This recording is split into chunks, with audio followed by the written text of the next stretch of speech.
અને અમુક ચીજની અન્ડરસ્ટેન્ડિંગ સ્વભાવ છે ને છોડવો તો બહુ કઠણ છે, પણ રોજ કથા વાર્તા હારી સમજણથી માણસનો સ્વભાવ પણ બદલે ખરો. સ્વભાવ ન જાય એવું નથી. સ્વભાવ કઠણ છે એટલે એવું કે પ્રાણ ને પ્રકૃતિ સાથે જાય, પણ જો પ્રાણ ને પ્રકૃતિ હારે જ જાતા હોય તો કોઈ માણસ સુધરે જ નહીં. માણસ સુધર્યા છે અહીંયા એકદમ તમે આમ જોવા જાવ ખૂંખાર માણા હોય એ માણસો પણ ભગવાન જેવા દેવ જેવા બન્યા છે એ આ દુનિયામાં જોવા મળે છે. અને સ્વભાવ વસ્તુ છે એ બી છે જ કે છોડવી બહુ કઠણ છે. કાલિય નાગ કે સ્વભાવ દુસ્ત્યજો. એક બે તમને ક્લિપ બતાવું. સ્વભાવ કેવો, એકવાર પડી જાય પછી છોડવો બહુ કઠણ પડે છે. તમે જો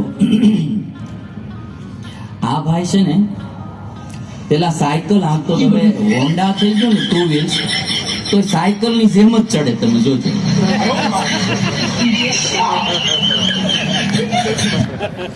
સાયકલ વેચી દીધી પણ ઓલી ટેવ ન ગઈ. આ સ્વભાવ હોય, સમજાણો? એક વાર પડી જાય પછી એને જાતા બહુ વાર લાગે. જો આ વ્યસન આપણે 20-25 વર્ષે શરૂ કર્યું હોય, માવો ખાવાનું, બીડી પીવાનું, કંઈ પણ 25 વર્ષ સુધી આપણે કાંઈ ખાધું પીધું ન હોય, 25 વર્ષે શરૂ કર્યું, 5-10 વર્ષ ખવાનું, પછી એનો સ્વભાવ પડી જાય. પછી 10 વર્ષ પછી એને છોડવું એ બહુ કઠણ પડે. ઘણી વાર અમે કહીએ ને ભાઈ બીડી છોડી દો, મને કે બાપુ એ રહેવા દો, બીડી તો મારી ઠાકડી હારે આવશે. કે કાંઈ વાંધો નહીં, ભેગી લેતા જજો, બીજું ત્યાં ન મળે પીવા થાય. એટલે પછી સ્વભાવ પડી જાય, પછી માણાને છૂટે નહીં. પણ જો પાછો ખરો મન વાળો માણા થાય મક્કમ, તો ગમે એવી પ્રકૃતિ હોય એ પણ એક ઝાટકે છોડી શકે. એ પણ પાકી વાત છે. એટલે સ્વભાવ દુસ્ત્ય જ છે. એક ભાઈ વાળ કાપે છે, એ તમે જો પાણી સાટવાની એને ટેવ. ફુવારો લઈને પાણી સાટે એટલે ઓઈલો કે તું વારે વારે સાઈડ હું ટબ ભરીને માથે નાખી દઉં, ટબ ભરીને માથે નાખી દઉં, તોય પાછો ફુવારો સાટ્યો.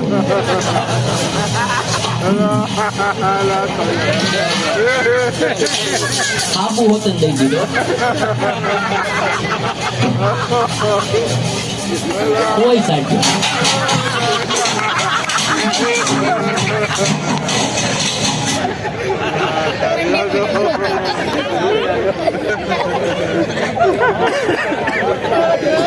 ઈ કે હવે ઈ કે તને હજી પાણી ઓછું પડે છે. આ એક સ્વભાવ પડી જતો હોય, એને કાઢવો બહુ કઠણ પડતો. અને જો એક માણાને અભાવ નડે, કાંઈ ન હોય ને આપણી પાસે ત્યારે અભાવ નડે. મકાન નો હોય, મકાનનો અભાવ નડે. ગાડી નો હોય, ગાડીનો અભાવ નડે. પૈસા નો હોય, પૈસાનો અભાવ નડે. અને બધું હોય ને ત્યારે માણાને સ્વભાવ નડે. એટલે સ્વભાવ છોડવો એ પણ બહુ કઠણ કામ છે. એ જાતો નથી. એક તમને ગધેડું બતાવું. ઘાણી હાલવાની ટેવ પડી ગઈ ને તો સૂટું મૂકો ને તો એમાં ગોળ ગોળ જ ફર્યા કરતું હોય. તમે જોજો, ઘાણી હોય કે પછી કઈ બી એવી રીતે ઘંટી હોય, ચાલતું હોય, ગોળ ગોળ ફરવાનું હોય. અમારે તો સૂટું મૂકી દો ને તો રોડે તે વિસબ એમ જ ફરતું હોય.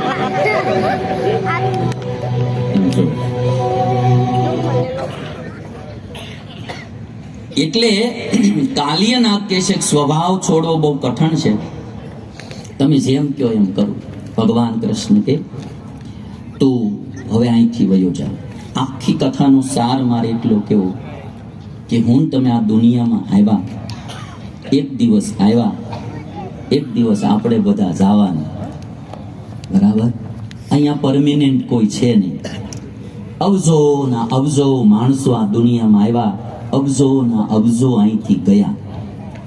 ઈશ્વરની સૃષ્ટિની તમે ખાલી એક વિચારધારાથી વિચાર કરો. એને એવી બનાવી છે કે અહીંયા એક હળી કોઈ લઈને આવતું નથી, ને અહીંથી કોઈ એક હળી લઈને જાતું નથી. જેટલી પ્રોપર્ટી દુનિયામાં છે એટલી ને એટલી જ્યારથી સૃષ્ટિ બની ત્યારથી એટલી ને એટલી છે. હોનું એટલું એટલું, જમીને એટલી ને એટલી, ચાંદી એટલી ને એટલી, બધું એટલું ને એટલું છે. કારણ કે અહીં નવું કોઈ લાવતું નથી, અહીંથી કોઈ લઈને જે છે એમાં જ આપણે બધા રમવા. બરાબર? એમાં કેટલા કેટલા રમી રમીને વૈયા ગયા એ તો વિચાર કરો. જમીન જેટલી છે એટલી જ હોય, ગુજરાતની જમીન જેટલી છે એટલી ને એટલી જ હોય. બરાબર? જે આપણે 6 કરોડ માણસો છે ગુજરાતમાં, એને એમાં જ રમવાનું બધાએ. બરાબર? કોઈની પાસે 100 વીઘા હોય. બરાબર? હવે કોકની પાસે 50 વીઘા હોય, 50 માંથી 100 થઈ જાય એટલે સમજવાનું કોકની 50 ગઈ. જેની પાસે 50 છે અને કોકની એની પાસે 100 થઈ, તો મતલબ કે કોકની 50 તો ગઈ. મૂળ તો એમાં ને એમાં રમવાનું, જે છે એમાં જ બધાએ રમવાનું.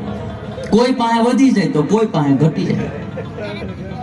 પાછું બીજું કેવું કે એની જમીનો કે એની પ્રોપર્ટીમાં અબજોના અબજો માણસો મારું મારું કરતા કરતા મરી ગયા. તમે બધા જાણો છો, હું જાણું, આપણે બધા વૈયા ગયા મારું મારું કરતા. કોઈ ભેગું જ નથી લઈ ગયા, મારું મારું કર્યું, જીવતા ત્યાં હોતી મરી ગયા. કોઈ પછી પાસે સંભાળતું નથી. પણ હવે એમાંથી બહુ સમજવા જેવી વાત કે અમુક માણસો એવા આવ્યા કે એની પાસે દુનિયાની કોઈ પણ ચીજ આવી તો એના દ્વારા એને સારા કામ કરી અને જીવનું કલ્યાણ કરીને અહીંથી વૈયા ગયા.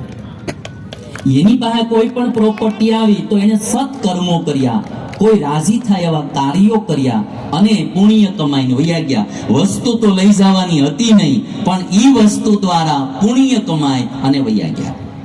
અને અમુક લોકો એવા આવ્યા દુનિયામાં કે ઈ વસ્તુ માટે પાપ કરીને ગયા અને વસ્તુ મળી એના દ્વારા પાપ કરીને પાપના પોટલા બાંધીને ગયા.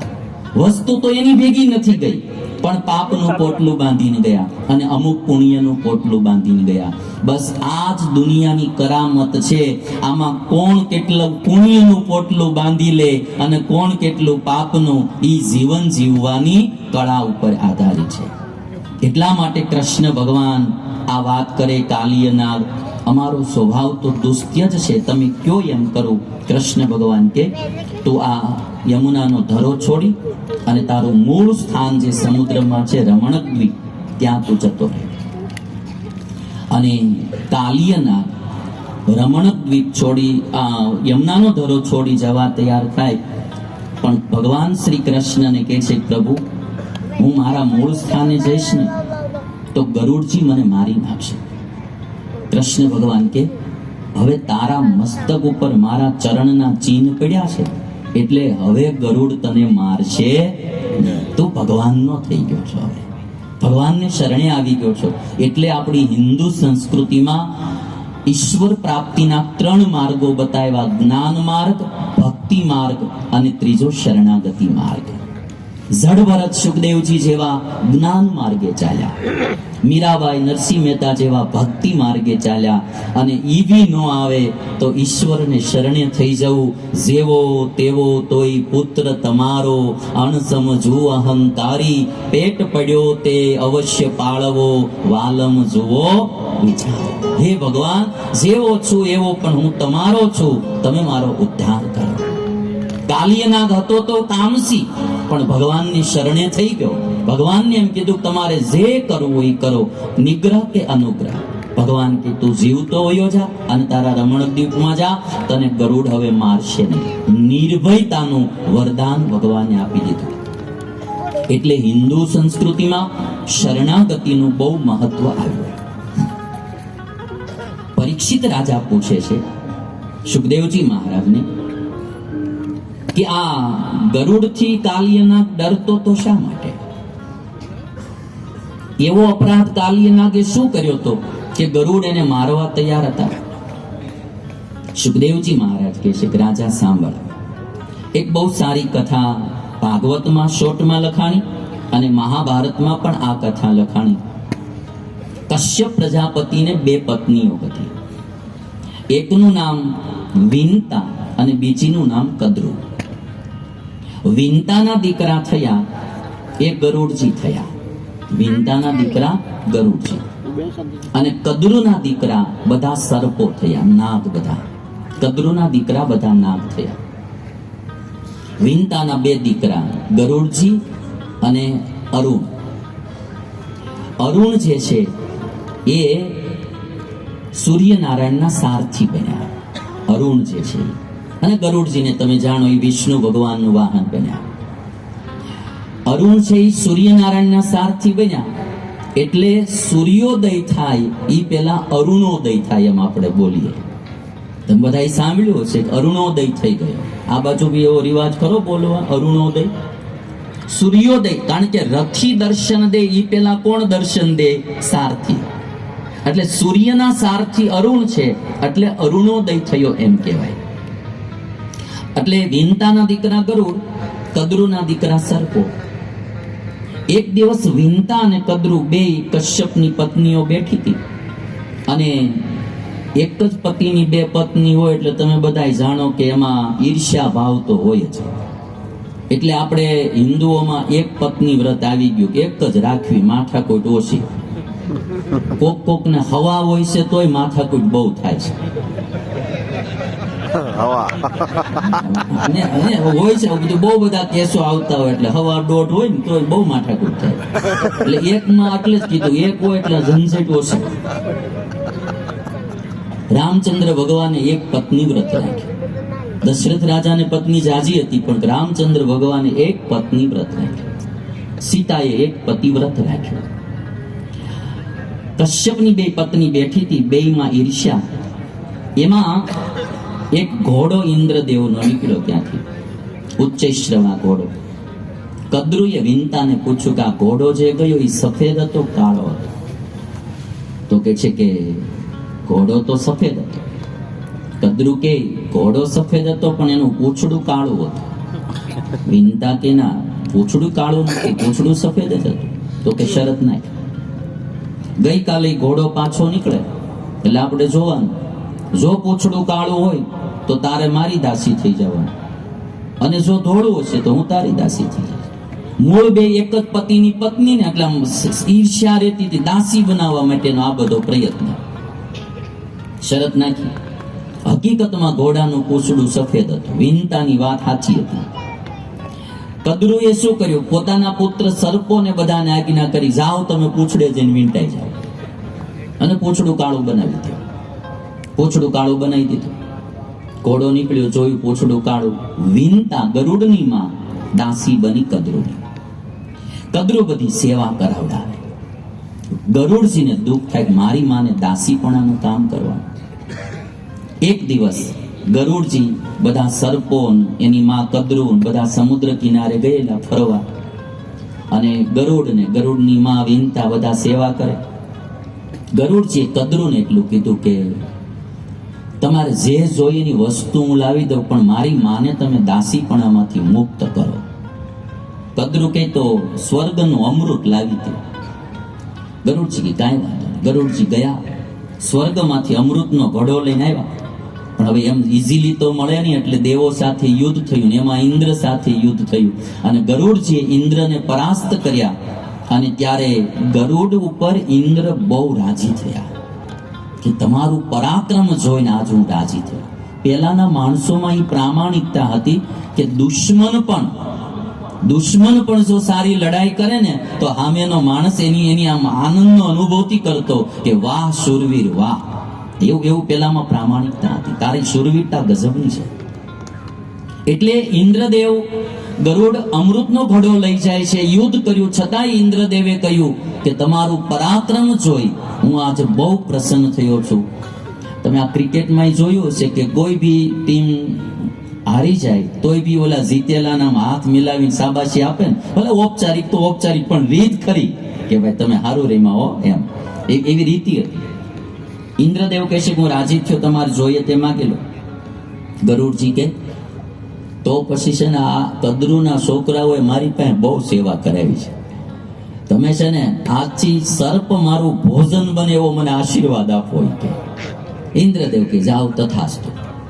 ઘડો લઈને ગરુડજી આવ્યા અને અમૃતનો ઘડો દર્ભ ઉપર મૂક્યો. સમુદ્ર કિનારે ડાભડો દર્ભ ઉપર મૂક્યો. મહાભારતમાં એવું લખ્યું કે એટલા માટે દર્ભને પવિત્ર ગણવામાં આવે. અમુક કાર્યોમાં તમે જાણો છો દર્ભ ને વાપરતા હોય છે, તો શા માટે? કે એના ઉપર અમૃતનો ઘડો મૂક્યો એટલે એને પવિત્ર ગણવામાં આવે. ગરુડજીએ કદ્રુને કીધું કે જો આ તમારો અમૃતનો ઘડો, હવે મારી માને તમે દાસીપણામાંથી મુક્ત કરી દો. એટલે કદ્રુ કે કાંઈ વાંધો નહીં. ગરુડજી કહે છો આ ઘડો હું અહીંયા મૂકું છું, તમે બધા સમુદ્રમાં સ્નાન કરીને પછી નિરાંતે અમૃત પીજો, હું ને મારી માં હવે અમે જાય છે. તો કે કાંઈ વાંધો નહીં, જાઓ. હવે ગરુડજી ને એ બે વયા ગયા. આવડા બધા સમુદ્રમાં નાવા ગયા. ઇન્દ્રદેવ પાછળથી આવ્યા, અમૃતનો ઘડો લઈને સ્વર્ગમાં વહી ગયા, ખાધું પીધું રાજ કર્યું. આવડા પાસે કઈ રહ્યું નહીં. કદ્રુ પાસે છાળ કપટ કરી અને મેળવેલું કોઈ દી હાથમાં રહેતું. મૂળ તો છળ કપટ હતું ને કદ્રુનું, એટલે છળ કપટ કરીને મેળવ્યું હતું. અને હરામની ચીજ હતી, એ કોઈ દિવસ માણસની પાસે રહેતી નથી, ટકતી નથી, એટલે વહી ગઈ. અને ગમે ત્યારે ફળમાં શું રહ્યું? ગરુડજીનું ભોજન આવડા બની ગયા, સર્પો બધા. એક ચીજ બહુ પાકી છે આપણા જીવનમાં, ધર્મને આવતા બહુ વાર લાગે. હું જાણું જન્મોના અભ્યાસ થઈ ગયા હોય મોડા, ચોરી લૂંટ દગાદુગી ભેળસેળ કંઈ પણ છળ કપટ કરવાના. પણ એક વાત બહુ શાસ્ત્રના આધારે પાકી છે કે જે માણસ જેટલો ધર્મ પાળે ને એટલો જ સુખી થાય. અધર્મ કરે એટલું ગમે ત્યારે દુઃખ તો આવે જ. આજ કદ્રુએ છળ કપટ કર્યો, અધર્મ કર્યો, અમૃત તો હાથમાં આવ્યું નહીં, અને એના દીકરાઓ ગરુડનું ભોજન બની ગયા. હરામની વસ્તુ માણાને ફસાવ્યા વિના રે નહીં. એક બે ક્લિપ તમને બતાવું, તમે જુઓ. આ ભાઈ કંઈક છાપે છે પ્રિન્ટ, એમાં એક આ કાગળ છે ને બ્લેક હોલ છે. એવો ચમત્કારી હોલ છે કે એને કોઈ આવરણ ન નડે. ગ્લાસ ઉપર મૂક્યો તો ગ્લાસ અંદર ઉયો ગયો, હાથ નાખ્યો તો હાથી અંદર ઉયો ગયો, કોઈ આવરણ જ ન નડે. કાળું જે હોલ છે ને સર્કલ, હવે આ ભાઈએ જોયું મારી પાસે હાથ નાખે ને તમે અંદર ઉયો છે.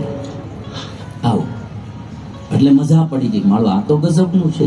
એમાં ચોકલેટનો કપબોર્ડ જોઈ ગયો કોકનો, જોયું કોઈ ભાળતું નથી ને, મારી પાસે ચોકલેટ કાઢી, આવરણ જ ન નડે. કોઈ કાગળ મૂકો ને આવરણ જ ન નડે. મેળ્યો ચોકલેટ ખાવા, એમાં કોકની તિજોરી જોઈ ગયો. તિજોરી ઉપર કાગળ રાખ્યું, ચારે બાજુ જોયું કોઈ ભાળે છે કે નથી ભાળતું, અને બંડલો મળ્યો કાગળ.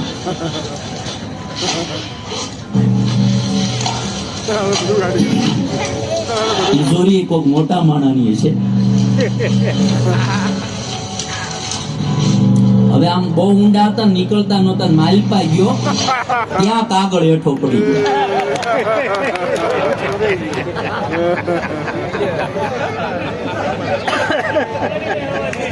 અને ભાઈ તિજોરીમાં, હવે કોણ કાઢશે એને?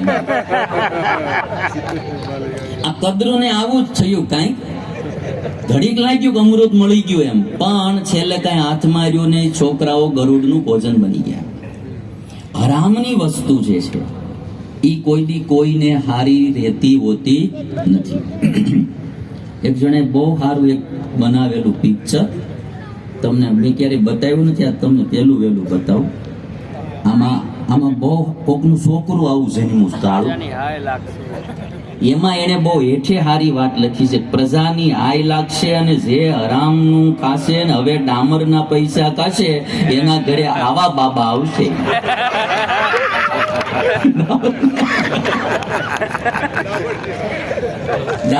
કોકે બનાવ્યું છે, આપણે ખબર નહીં કોણ છે, હું છે.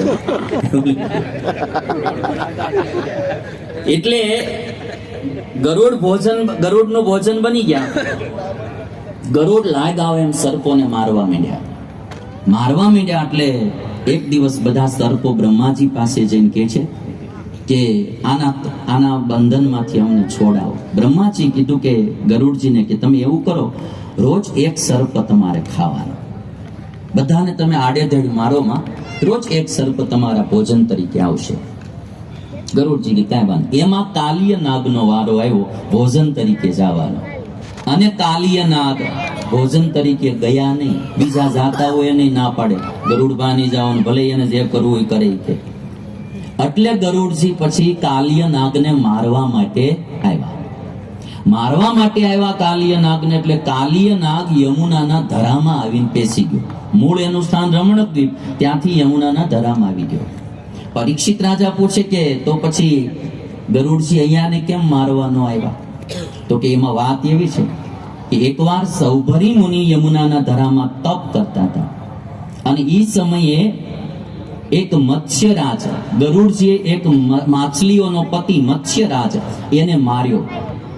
એટલે માછલીઓ બધી દુખી થઈ, અને ત્યારે સૌભરી મુનિએ ગરુડજીને શ્રાપ દીધો કે આજ પછી જો તું આ યમુનાના ધરામાં આવ્યો તો તારું મૃત્યુ થશે. અત્ર પ્રવિશ્ય ગરુડો યદિ મત્સ્યાન સખાદતિ, ભાગવતનો શ્લોક છે આ. અત્ર પ્રવિશ્ય ગરુડો યદિ મત્સ્યાન સખાદતિ સદ્ય પ્રાણે વિયુજ્યેત સત્યમેતદ્બ્રવીમ્યહમ અહમ એતत् સત્યમ બ્રવીમિ. સૌભરી મુનિ કહે છે કે અત્ર ગરુડઃ પ્રવિશ્ય યદિ મત્સ્યાન ખાદતિ તરી પ્રાણેહિ વિયુજ્યતે, ઈ પ્રાણ રહિત થઈ જશે. ગરુડજીને ખબર હતી કે ત્યાં હું જઈશ તો મરી જઈશ, એટલે ગરુડજી યમુનાના ધરામાં આવતા નહોતા. આજ ભગવાન શ્રી કૃષ્ણે કહ્યું કે તમે હવે જાઓ, તો કે છે મને ગરુડ અહીંયા રમણક દ્વીપમાં મારી નાખે. કૃષ્ણ ભગવાન કે હવે તને મારશે નહીં, અને ગરુડજી રમણક દ્વીપમાં જતા રહ્યા. કાલિય નાગ રમણક દ્વીપમાં જતા રહ્યા, અને ભગવાને યમુનાનું પાણી શુદ્ધ કર્યું. થોડી કથા મારે તમને આજે સંભળાવી. પછી ભગવાન શ્રી કૃષ્ણએ શરદ ઋતુમાં સુંદર મજાની વાંસળી વગાડી. ગોપીઓએ કહ્યું કે અમને રાસ રમાડો. ભગવાન કે આવતી શરદ ઋતુમાં રમાડીશ. રાસની વાત આવે એટલે તમને બધાને મન તો થઈ જ જતું હોય, પણ હું તમને છેલ્લે રમાડીશ, બરાબર ને? પેલા